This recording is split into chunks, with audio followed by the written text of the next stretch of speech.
We'll bring in now Rob Astorino, the host of Saturday Agenda, and Professor Thane Rosenbaum is a distinguished university professor at Touro University, also a Newsmax contributor. And Joe Pinion's back on set. He's a Republican strategist and former New York Republican Senate candidate. Rob, I want to start with you if I can on this one. Just give us an overall assessment of what happened last night in New York City. Can we sell it back to the Dutch? I'm wondering at this point. Cuomo never really caught fire. Terrible campaign. Looked like he didn't want to even be there. And he got big money, but he didn't have big help on the streets.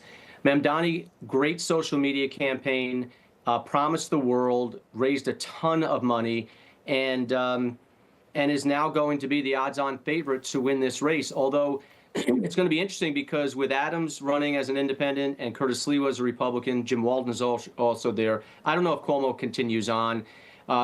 They might all split up those anti-votes, though. I mean, I think it's an 8-to-1 Democratic enrollment advantage to Republicans.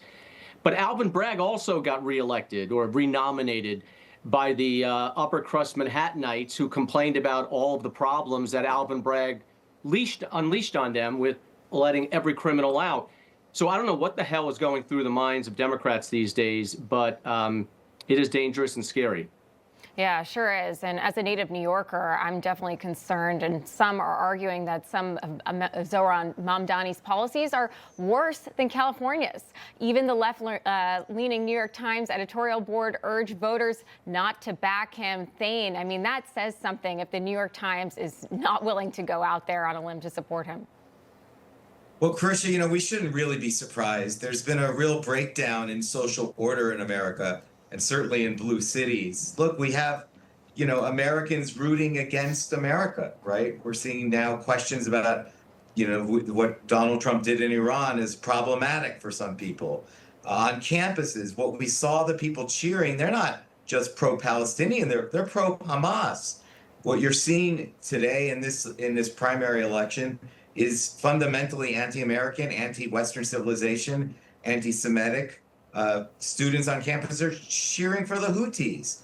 So the progressive wing of the Democratic Party is really no longer a fringe. It's become mainstream. Yeah. And the best example of that is someone who literally thinks it's not just anti-Israel. He thinks globalize the intifada is not a dangerous slogan that doesn't really mean kill Jews. So why should we be surprised that this city would embrace him? And with statements that have been openly anti-Semitic and stating that he would have Prime Minister Benjamin Netanyahu, according to the ICC, arrested if he did, in fact, visit New York City. It's pretty wild. Joe, I just wanted to throw this one at you in terms of, okay, what does he really want to do in terms of his being a self-proclaimed democratic socialist? He would essentially spend, in what we've seen so far, he would spend a $1.1 billion with the budget for community safety, sending out essentially mental health professionals, and here's some of that from the New York Times.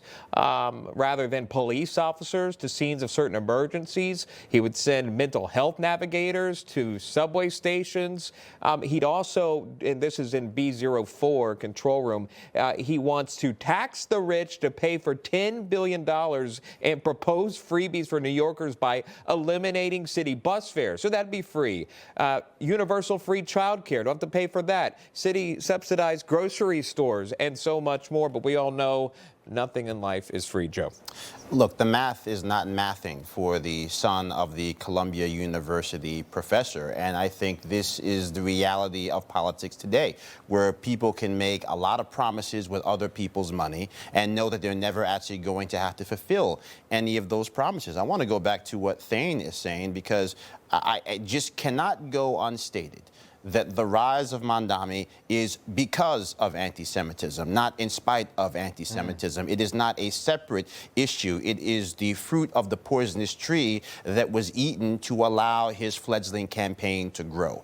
And so when you look at it through that prism, this is a dangerous day for New York. It is a perilous day for our country. The fact that the DNC is not out here denouncing this candidate shows you that the Democratic Party needs the anti-Semitic vote. It is specifically why people thought that part of the reason, in fact, a large part of the reason why Josh Shapiro was not chosen as Kamala Harris's running mate was fears about the anti-Semitic strains within the Democratic Party. They can deny it all they want. They have denied it all the way to a Hamas sympathizer becoming their party's nominee for mayor in New York City. So these are the stakes facing our city. Yeah. And if you're going to continue to say that these policies are the fringe, wake up to reality, because the fringe has come to your front door. I've said before, it was like the KKK discovered Men's Warehouse. All of a sudden, it's all grown up. Socialism is coming to a town near you dressed as something else. All right, we got to leave it right there. Out of time again, still monitoring what's happening there in the Netherlands. I want to say thank you to Joe Pinion, Rob Estrino, and Professor Thane Rosenbaum. Thank you very much.